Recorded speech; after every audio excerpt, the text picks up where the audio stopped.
Everyone, and welcome to this candidate forum sponsored by the Fannin County Tea Party. We will begin with our race for commission chairman, and I will go over some instructions for our candidates just to let you know a little more information about what to expect. Each will have a 2-minute opening statement, and the candidates will respond to several questions. Actually, we have 4 for sure, and perhaps 2 alternate questions that were prepared by the Fannin County Tea Party Candidate Forum Committee.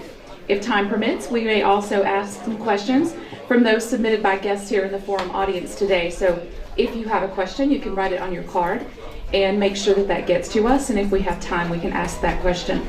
Answers today are limited to 2 minutes, and then candidates will have a 2-minute closing statement.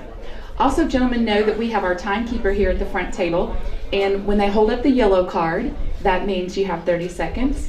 And when he holds up the red card, that means stop. So hopefully that will help. We have been forgetting to remind candidates of that today. All right, so let's start with our opening statement for our candidates for Fannin County Commission Chairman. And just alphabetically, Mr. Stan Helton, beginning with H, will begin first, and then we will hear our opening statement from our incumbent, Mr. Bill Simons. So Mr. Helton, we'll start with you with your opening statement. Good afternoon, and I want to thank the Tea Party for having this in my backyard. If I could walk across the river, I could go up the hill, and that's where my wife and I live.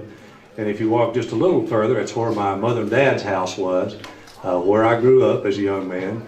And this is a special place for me here. It's a place that when it was just a little pig trail coming in, my dad would drop me off and let me float down to the river or go up to, he picked me up from Blue Ridge Dam.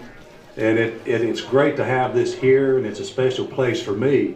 And it's a special place for Fannin County because you have folks that come here for the picking in the park. A lot of people that have never lived, been around Fannin County, that starts that little twinge about this is a great place to live. So I would say that that decisions are initiated here about people that want to live here. And today you're going to have some decisions to make, and hopefully this venue gives you that opportunity. Growing up here and being part of this community, you learn a lot of good values. And like many young people, when I received my education, my formal education, I got my real education working. And unfortunately, my mother's little cloth store was not quite big enough for me, so I pursued a career that took me in places like Texas and Oklahoma and way out in North Carolina, Alabama. Of course, that's another country. But I had a career that you had some things that you learned that people were a lot smarter. They may have had more money, but there was a real good equalizer, and it was hard work. And it was good values, good character building values that I was taught here. Many of my mentors are still in this community, and I'm very confident that if I were to win the chairmanship, you wouldn't worry about me keeping the ship straight. They would straighten me out. So it's just a pleasure to be here, and thank you for being here. Thank you very much, and you finished just in time for the red card. All right, Mr. Bill Simons, our incumbent, please, your 2-minute opening statement. Good afternoon. I'd like to thank the Tea Party for sponsoring this forum. And I'm happy here to come before the citizens and answer some of the questions and give you some insight of what's being done with their tax dollars. Everybody up here today is talking about taxes. So the services provided within the Fannin County, they don't come cheap. And those services are provided without borrowing money, something that only a handful of counties in the state of Georgia can say. We keep the bills paid, we make the payroll, and if we don't need it, we don't buy it. Under my leadership, we've held the same millage rate for 6 years. The 7th and 8th year, we've cut the millage rate. I want to build on progress already made, like the turning lane at Sears, Tom Boyd, southbound turning lane at Highway 2. Additional parking at the rec center, and plans are in motion to resurface Skeena Gap Road. We're in the process now of resurfacing Medola Road, and we're going to resurface part of Aska Road. Since 2009, we've resurfaced and first time paved 67 miles Shallerford Bridge is slated to be replaced in 2018. Throughout my tenure as chairman, we've seen county grow with new industry. This new industry has brought approximately 400 jobs to the county. Fannin County is growing. We're going to have to grow with it. We're now in the process of building a new 911 emergency service center that'll house a fire station, 911 center, and coroner. Most of the money used to build this center is coming from SPLOSH funds, which allows visitors coming to Fannin County to share in the cost with every dollar they spend here, and not solely rely on taxes paid by the taxpayers, property owners of Fannin County. Mr. Simons, you'll have we have the red card here. I'm sorry. That's okay. We'll have time to let you complete that statement here in just a minute. This question is for you, Mr. Simons. As CEO of the county, it is necessary to forge relationships with agencies in Atlanta. Name some of the relationships you have with state departments that would benefit Fannin County. Some of your relationships. Okay, of course, the Speaker, State Senator, Gooch, Mr. Terry England, DOT, Russell McMary, and that's name a few. Okay, Mr. Helton, we'll just ask you this in a different direction. If elected, how would you go about building relationships with agencies in Atlanta that benefit Fannin County and some of the other elected officials? I think it is, from my background, working in organizations and the corporate life, you have to work with other people. You have to recognize their contributions. You have to recognize their position. And I think in working with any other officials, it most importantly starts, I mean, the state officials are important. The most important officials are right here in the county, like the post commissioners who think enough about this forum to be here today. That's where it really starts. You build that bond with these guys, or if a lady gets in there, whoever it's there, you start your bond with them, and then you reach out through the county with other elected officials. And once you've established that gives you some unity so that you deal with state officials and others from a teamwork aspect. It's not all about yourself, and one person cannot do it all themselves. It's a team effort. You must never forget that. All right, we'll move on to our next question, and it is dealing with transparency with the Board of Commissioners. Specifically, it's a two-part question, and Mr. Helton, this one will go to you first. Specifically, talk about improving transparency on the board. What is the process in place, or do you know what process is in place to determine which roads are paved? That's the first question. What is the process in place? Do you know that process? I think the process in place right now is if you have a big family that can give some votes, call up and you'll get a little better recognition than you normally do. But I would say as far as the way the process should be, if you're talking roads, we'll talk two things about transparency. What you could do with roads is you go and you evaluate the road conditions, and you do that on a basis of assignment of the road conditions from bad to worse. You look at traffic count, and then you talk again with these post commissioners, and you get their input and the input of the people in the community that the roads affect. That's 4 different factors that you would look at. And then what you do, you would put that on a county website, you would promulgate that out to people so that if your road needs to be repaired and you know that it's a priority 1 or 2, if 6 months down the road we haven't taken care of that and gone superseded it with someone else, you have a right to question the Board of Commissioners about why that happened. Another thing, transparency, I would make the full bank accounts, the operating checking account, all of that has day-to-day operations, a view-only access to the post commissioners so they don't have to wait until commission board meetings to see what money's been spent or how things are going. They would have that access, not to move it around, but to view that anytime they wish. I think that would take some of the post commissioners have full-time careers, and I think that would give them the opportunity to look anytime they want so that questions could be addressed immediately, not every 2 weeks at board meetings. That's 2 that I'd look at right off the bat.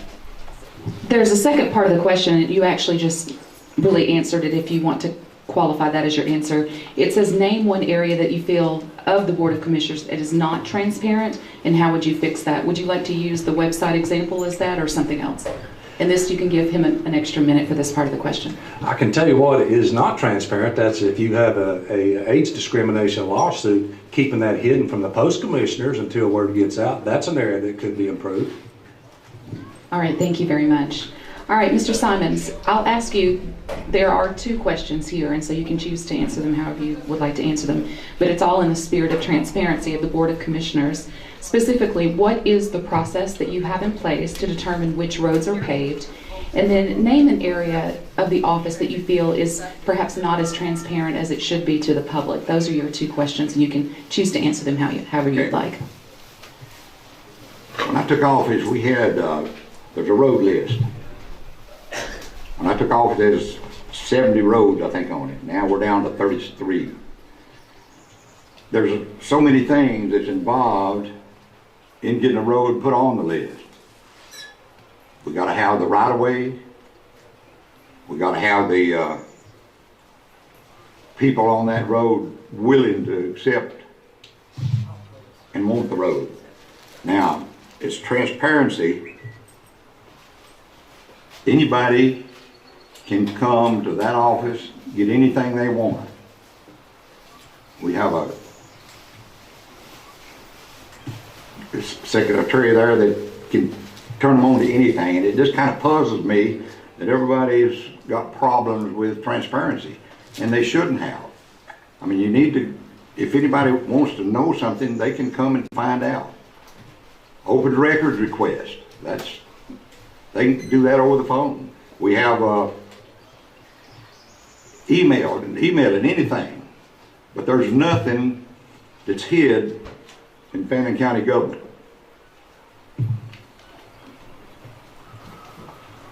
Thank you. Okay, both of you gentlemen touched on this a little bit, but we're going to go in the same direction, and we're going to start with you, Mr. Simons. Per this question, because this is somewhat speculation, so you can elaborate, but per this question, the county website is not updated on a regular basis. For instance, the days of the meetings, the agendas are not posted, the minutes are not posted, etc. What would you do to correct that? I thought it was on the website. Monday morning we'll correct it if it's not. There's ways that you can go, like everything's on the website. The way, I just have trouble with it. Like I said a minute ago, folks, they can't find out something. Our commission board is on the website. It just everything is we have in Fannin County government is on that website. So that's it. Mr. Hilton, same question. Would you like for me to repeat that? I've got it. Let me use this as one example. As you're aware, I'm on the Fannin County Water Authority, and we publish on our website. We have our meeting minutes, we have our agenda, we have our budget. You can even go online and find our first and only audit that the Water Authority has had since the first expenditures were put out there 9 years ago. You have all that on there. You have contact information, and something I do is I prove that continually by going on the website myself and checking this on not a daily basis, but certainly a weekly basis to make sure that what we have on the website is not just a sheet with information, but it actually works for the citizens. And I know there's some people here that I know have had individual issues with trying to go on our website and see if you can send an email contact to someone, and it doesn't work. That's something that needs to be looked at. And yes, I think you should stay on top of that. In today's technology, we have people in the county that are very sharp about doing that. And there's no reason that we should be backwards to anybody about our technology and availability for that information. Thank you very much. Mr. Helton, this question is for you. And again, as we mentioned earlier, these questions were prepared by the Tea Party Candidate Forum Committee. And their question is, Mr. Helton, if you are elected, will you enter into a yearly service agreement with the county attorney? That's the first question. And secondly, will you require itemized billing? So would you enter into a yearly service agreement with the county attorney? And two, would you require itemized billing? Even though the county attorney reports directly to the chairman and not to the post commissioners, I think that would be a great opportunity as a full commission board, to ask their opinion. And what I would say, I could give you my opinion, but I think more importantly, if the two post commissioners agreed that that was the proper thing to do, and they feel like it would help them be more inclusive of what's happening with our legal affairs, obviously there's a disconnect right now. But I would look at that as an opportunity to bring them in closer to that part of the county business so they would know what's going on, and I would take their input to answer both of those questions for you. Thank you very much. All right, Mr. Simons, if you are reelected, will you enter into a yearly service agreement with the county attorney? And two, will you require itemized billing?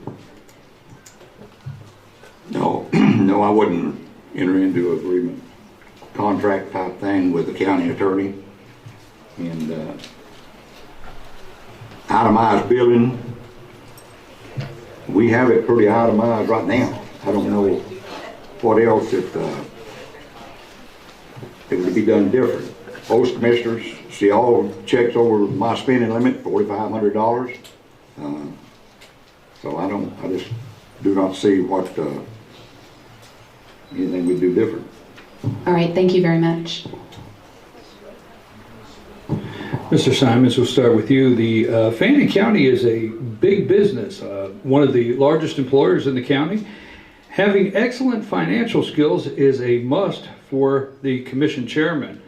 Tell us what in your background gives you the financial experience necessary to continue to do this job. Well, my record speaks for itself. For the 7.5 years I've been here, we've got the biggest fund balance we've had in a while.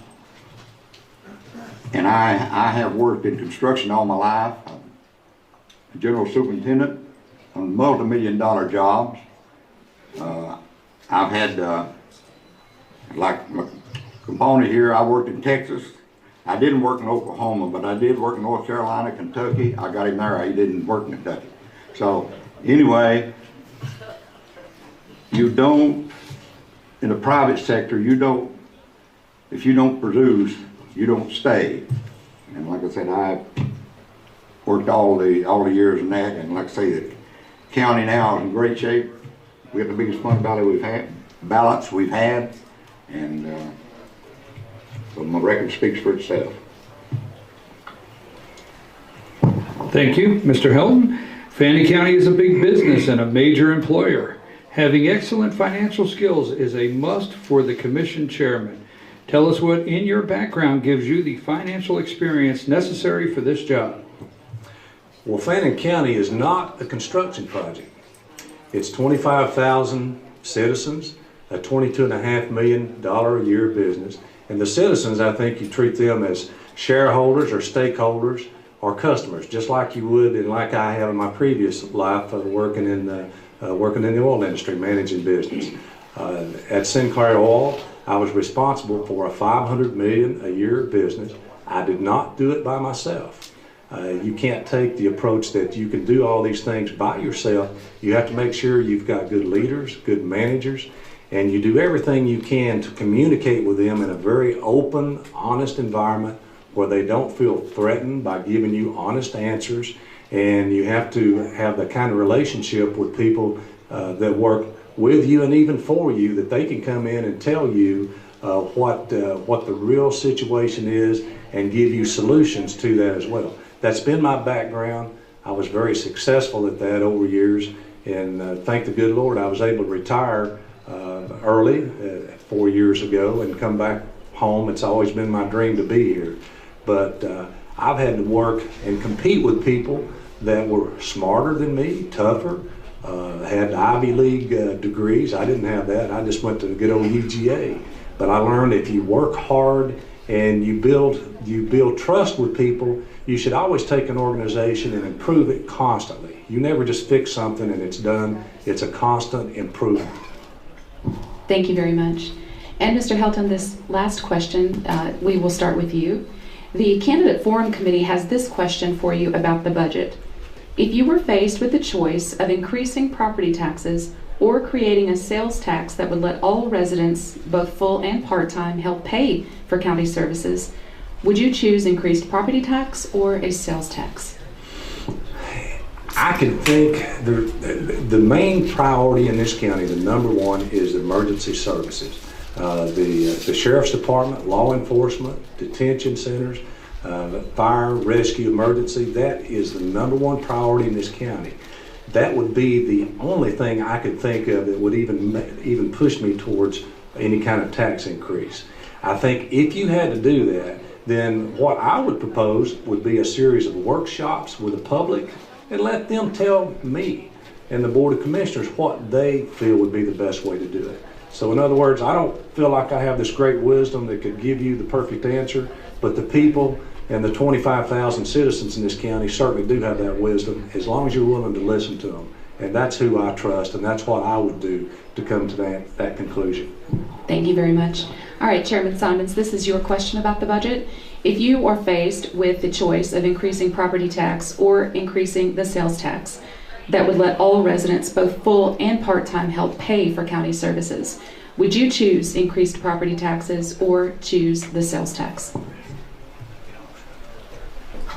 I would do neither, raise the taxes or sales tax. If we had to have more money, we'd start going to the people and talking that we need to raise the millage rate. That's how you come up with money to run the government. And but I wouldn't raise it. Put sales tax on it. Okay, thank you, gentlemen. And now it's time, we've come to our closing statements. And we will start with you, Mr. Simons. 2 minutes to close. I would like to say in the last few years serving as your chairman, I've made some tough decisions, but all those were made to try to keep Fannin County solvent. I feel my record speaks for itself. While other counties struggle to keep up with expenses, having to utilize tax anticipation notes as well as increasing their millage rate just to get by. We were able to hold and decrease the millage rate for Fannin County. We live in a county that's head and shoulders above any other county in the state of Georgia. When it comes to caring about and providing for the people we serve, Fannin County has prospered under my leadership. And to continue that prosperity, we need to keep a chairman experienced in government with a proven record to back it up. I don't want to go back to the Fannin County that was. I like the Fannin County that is today, and I'm looking forward to being part of what is Fannin County in 4 years. With that said, you've heard from both candidates seeking the office of chairman and what they have to offer. Now it's up to you, the voter, to choose the right man for the job of running Fannin County for the next 4 years. I ask you once again for your continued support in the upcoming May 24th primary. Together we can make great things happen for Fannin County. Okay, Mr. Helton, thank you very much, Mr. Helton. 2 minutes to close. Fannin County is a wonderful county because of the natural assets we have here, the lake, the mountains, the way of life, and the good people. Fannin County is a conservative county. We have conservative citizens, both Republican, Democrat, and Independent, maybe even some Whigs and Tories, I don't know. But it's great because of the people that are here. You can show me any county, if you can show any county in the country that's dominated by good, solid, God-fearing, conservative people, you're going to find a county that's doing well. I want to see Fannin County do much better. I want to do this with the experience that I've had running business, and I do agree with Mr. Simons about the experience. I'm an experienced businessman. I'm not an experienced politician. I've never run for an office before, and I'm not wise to all the things that you can do as an incumbent to stay in. Mr. Simons has had 2 terms, and he's asking for a 3rd term. That's going to be your decision, whether you want to do that or not. But if you have any concerns about going back, I'm not sure where that comes from, but my background and the training and the education I had has been more modern management style. Teamwork, where it's little me and big team. And the team is the 25,000 citizens in this county. If you elect me, I will work hard for you, I will be approachable, and I will do my best to work with other officials, including our good, honest post commissioners that we have. That is my pledge. Thank you. Okay, thank you very much. Thank you very much. These are your candidates for Fannin County Commission Chairman. And thank you very much, gentlemen. Appreciate it. Getting a little hot in the sun. Our next, and we're going to see if we're going